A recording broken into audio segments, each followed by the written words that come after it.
back. And yes, I'm in motion in the video.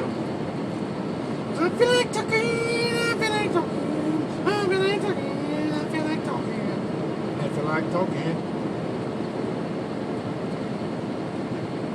Something came to my mind.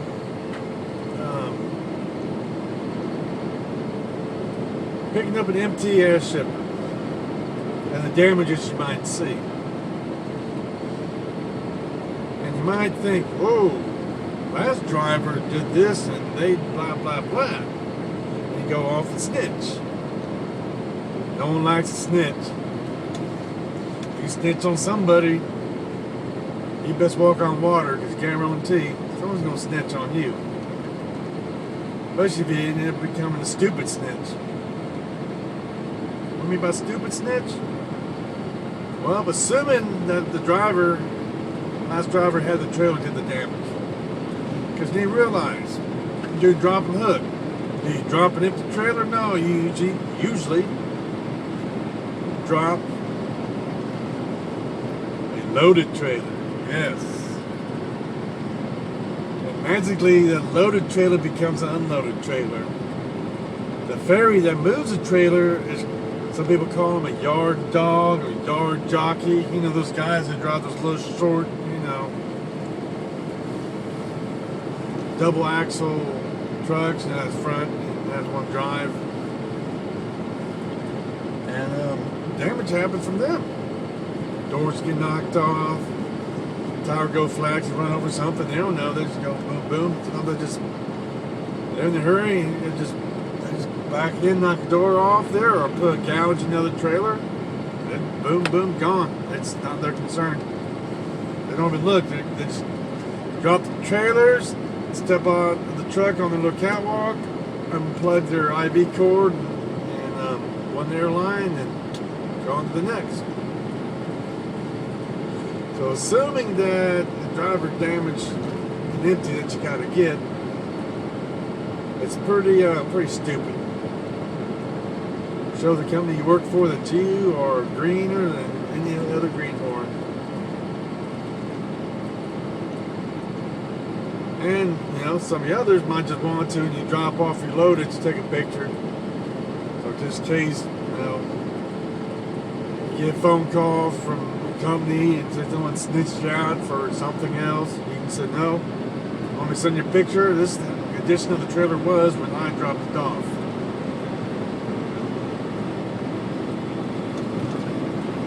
Snitches, stitches, and ditches. But this is my opinion on it. You're gonna have things gonna happen at the shipper. You get a trailer, you have to go get it fixed.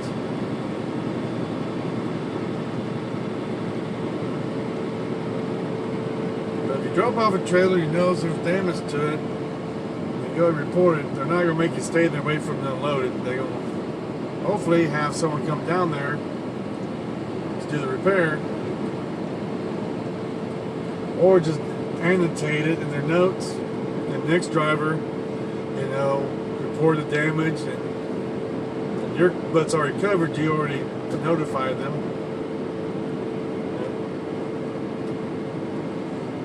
Because they are snitches. I don't think they'll get raised or something because they're a snitch. But don't have much use for a snitch. I mean, you see a crime, actual crime. Yeah, I mean, that's your civic duty, but come on. Being a little tattletale. That's like a daggum little child. But this makes you mad because you are guilty of this. Your comments will validate that guilt. So think before you respond.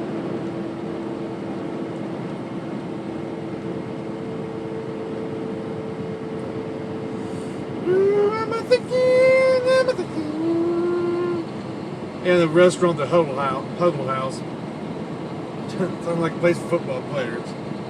Have a little theme song for it. Football players, you know me. We're going down. Let's go down.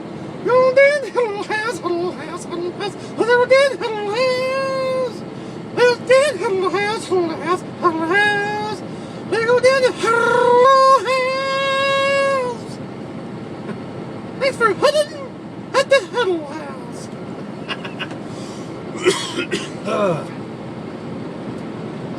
Yeah, sometimes you gotta do some crazy things, keep yourself entertained while you're running some long miles. When you get some long miles, that's my company. I know when my post is. My post is after I'm already started with the next company. Because the other day, you know, we pick up this load, and we know it's going to be late. Dispatcher even told planners, driver's not going to make it there until 1700. Well, it was closed. I was there at 1700. It was closed. So the next day, it was a sugar load out from Florida. And, you know, no bad. 4 hours later, finally got loaded and everything. I was 200 pounds over gross. No big deal. We got the company I work for. The CSA score so great. I'm not going to bug me about that. 200 pounds over. And everything slid up. I had to, bang around on my fifth wheel to get it slid forward. So I had heavy axle except my trailer axle in compliance. I think I was about 60 pounds over on my drives, but it was full tanks. Yeah, it was 260. Just wouldn't. My over gross. That's what I was over my axles. So, proved that I did all I could do, and went through every scale in Florida. One of them I got just regular green light to bypass. I ain't talking about on the easy pass, pre-pass thing, because we just got the regular easy pass. I mean, on the scale itself, the rest of them had to go to the other lane and go on their scale, green light, and go all the way to Alabama. No, Mississippi. It wasn't Brookhaven, Mississippi. It was Jackson, Mississippi. And there, they charge a late fee.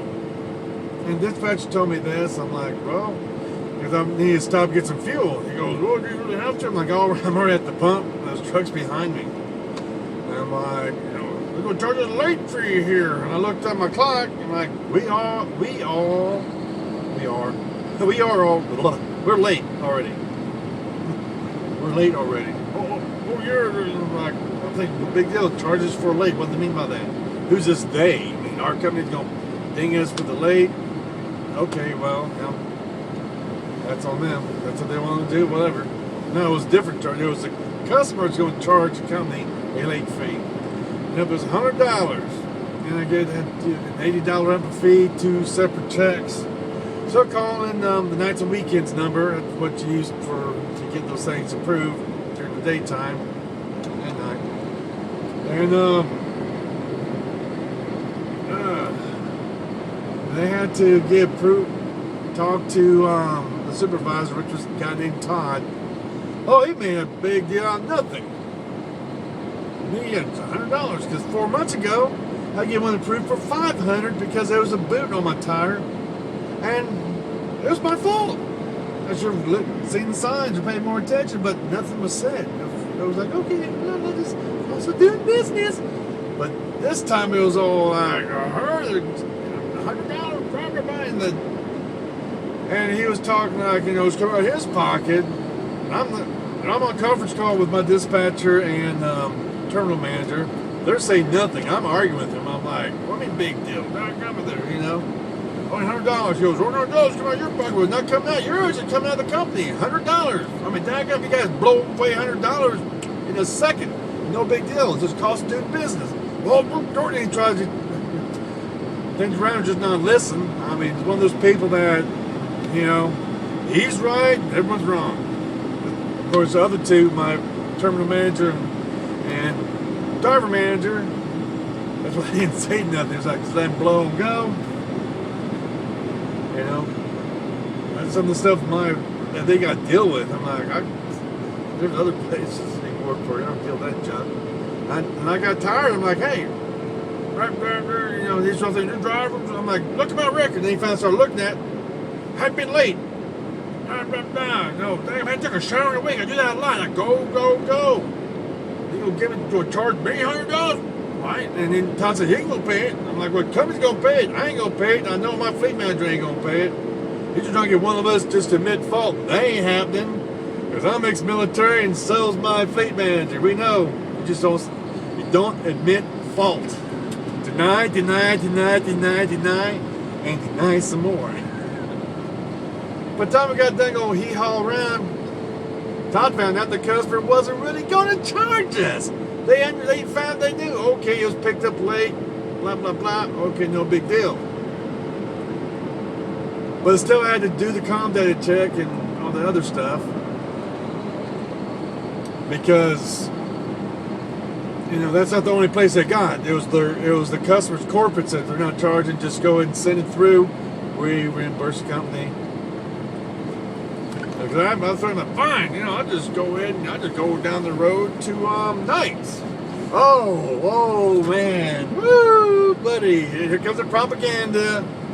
You know, my company's the greatest thing, bye, and we don't make the drivers go home for hours. I'm thinking to myself, because you can't, because we got electronic logs that's mandated because companies was making drivers or heavily encouraging drivers to do such things. I was like, dang, he was thinking everyone's stupid. You're going and on and on. I'm like, I'm not telling him the reason why I'm going. We trainer, this and that. And he wasn't listening, just went going, and so I'm like, I just turned him off. I just click. La la la la la. Everything is awesome. They click.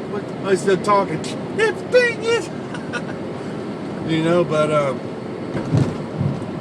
and then he said he just had to have. Usually we got, you know, they want my birthday, it's a certain number, blah blah blah. Get approved. But he asked, well, we need to know the actual company's name that it's gonna go for.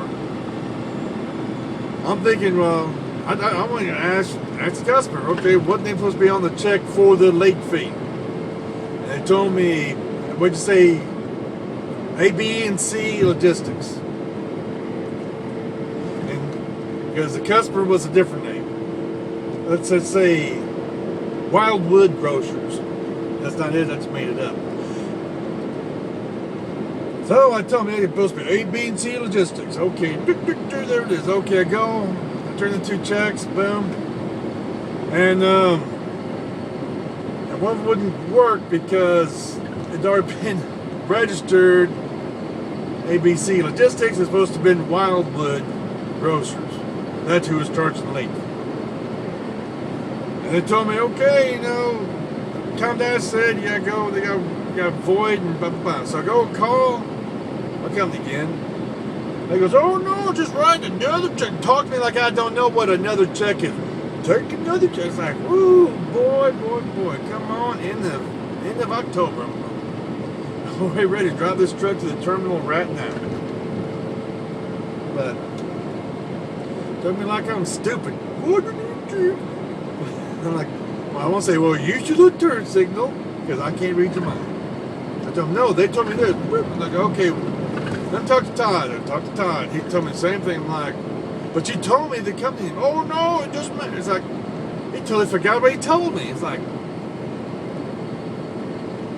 yeah, it must be a liar because liars can't remember the last lie they told.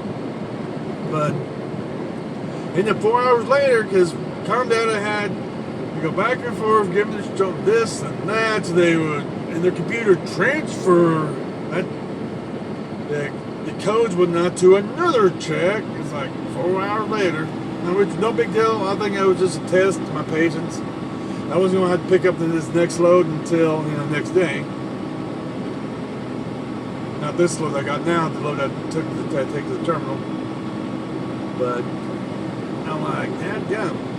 Yep, I'm making the right decision to go over to tonight's. And I talked to some experienced drivers, been with Heartland for like years. One was 20 years and stuff like that. And you know, it says that the Olive Branch terminal for Heartland is one of the better ones. That has the lowest turnover rate, which I can understand. But I believe that's going to change because I can tell in a certain fleet manager's voice he's getting tired of the BS. I'm just staying on until I get my safety bonus and whatnot, unless I don't screw up. And go on vacation and go on to orientation once I officially know I'm hired. The recruiters constantly keep in touch with me. I'll have to miss this weekend as a reminder too. Hopefully I get a phone call sometime this week.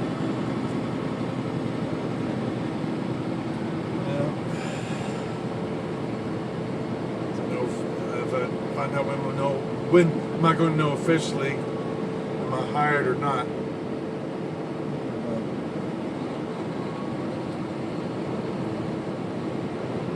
I just can't work for a dickhead like that. I'm sorry for the language. I'm sorry you're offended by my language, but nah. Then I heard from the grapevine that I think of the CEO or one of the corporate people, said that they can hire monkeys to do our job. So, I don't know. And it might be one of those things that stick me out. Maybe because I'm already looking to leave, certain things that I would normally overlook has bothered me. That could be it too. I mean, there's drivers that work for years and years and years. Either you see drivers with years and like 15 or more years in, or a couple. There's no like gradual. It's either they've been there for a long time, been hired on when the father was alive, the founder, or recent hires. There was a period of time where a bunch of people just, they couldn't keep them. I've heard Heartland's hiring standards used to be you have to have 3 or 4 years experience before they would hire you. Now I think it's 6 months, so something's changing. But I'm ready to be a trainer. I'm ready to go off west and do some actual long driving. It'll go refrigerated. Run with it.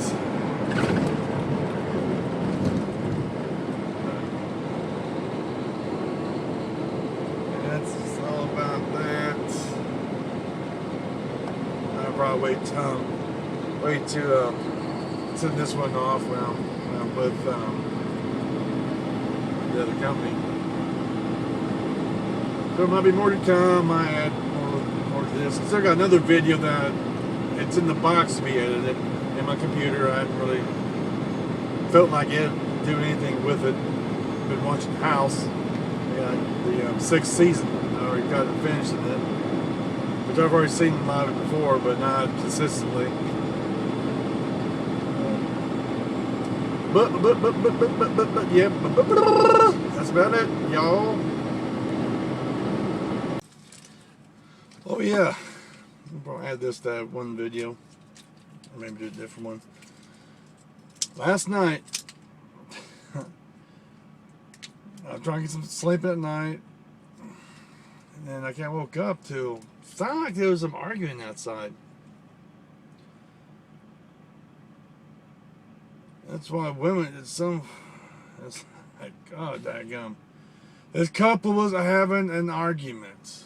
Loud argument. Around those truck drivers. Found out it was a truck beside me. But they was all the way walking around. I guess the guy acted like he was dead or something, and then she's just going on and blah, blah, blah, blah, blah, blah. I don't know what they're arguing about. It's like,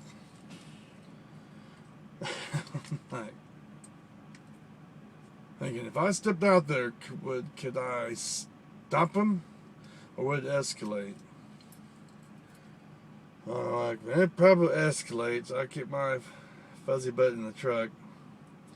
And no one else had gotten out and said anything, so I was like, so inconsiderate. Gonna have an argument and there's people around. They finally calmed down and I was able to go back to sleep. I was getting ready to step out and just tell both of them to get in their truck and shut up. The other drivers here trying to slam this truck stop here. Duh. We don't care. We don't want to hear about your little bickering and whatnot. Praise the Lord, I'm divorced. I don't have to put up with you stupid women. I'd go off on her. Don't know your own place. You might go ahead, do the guy a favor where you threatening you want your stuff. Get your stuff out of the truck and start packing. Apparently you make his life a living hell. He's too desperate, gotta have someone with him.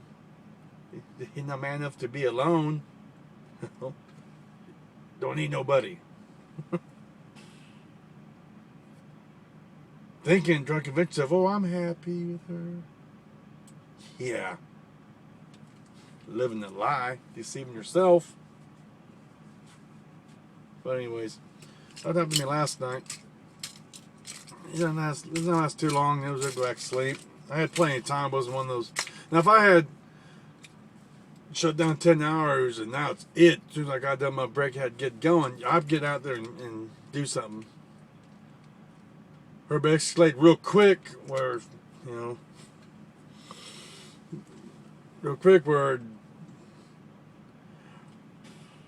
where somehow shit swing or something at me and then copter come home and wait and I could go to sleep. But I mean, if you don't bring your wife or significant other or whatever, don't have your little spats out in the truck where the trucks are at. That gum. Just shut up and let everyone else go sleep. That gum. Let everyone else go sleep. We don't want to hear your stuff. And there's always these fat women. I mean, they should be thankful that somebody decided to give them some loving. But no man gonna tell me. Then get packing. Just get packing. Buy yourself that dildo and hammer down with all the batteries you want. But anyways, fat women, guys feel sorry for you, give you some attention, and you think you're Queen Sheba. That gum. Anyways.